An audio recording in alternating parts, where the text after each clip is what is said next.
আসসালামু আলাইকুম। আচ্ছা আপা, আপনার নাম কি এবং আপনি কোন জায়গা থেকে এসেছেন?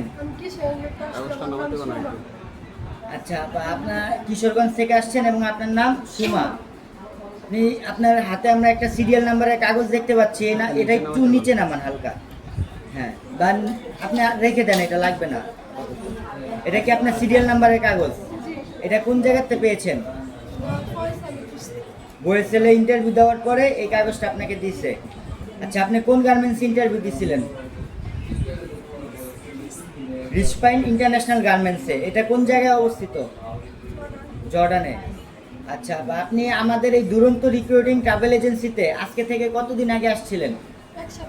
এক সপ্তাহ আগে আসছিলেন। আপনার গার্মেন্টস সেক্টরে আপনি অপারেটরের কাজে কি আপনি দক্ষতা ছিল আগে থেকে? আমাদের এখানে ট্রেনিং সেন্টারে ছিলেন? ট্রেনিং সেন্টারে আপনি হাতটা আরও চালু করছেন। আমাদের ট্রেনিং সেন্টারে কাজ কীরকম? ভালো। আপনার পাসপোর্টে কি কোনো সমস্যা আছে? বাবা মায়ের নাম অথবা আপনার নামে কোনো ভুল ছিল? এই জন্য আলহামদুলিল্লাহ কোনো ভুল নাই। এই জন্য আপনি এক সপ্তাহের ভিতরে আপনি ইন্টারভিউ দিয়ে আলহামদুলিল্লাহ পাশ করতে পারছেন। আপনি খুশি আছেন? আমরা আপনাকে ইন্টারভিউতে সহজভাবে যেন পাশ করতে পারেন সেই ব্যবস্থা করে দিছি। আপনি খুশি আছেন? আচ্ছা, আপনার জন্য শুভেচ্ছা এবং অভিনন্দন রইল। আপনি বৈধভাবে জর্ডান গিয়ে বৈধভাবে অর্থ উপার্জন করে দেশে রেমিটেন্স পাঠিয়ে দেশের উন্নতিতে আপনার অগ্রণী ভূমিকা পালন করুন। আসসালামু আলাইকুম।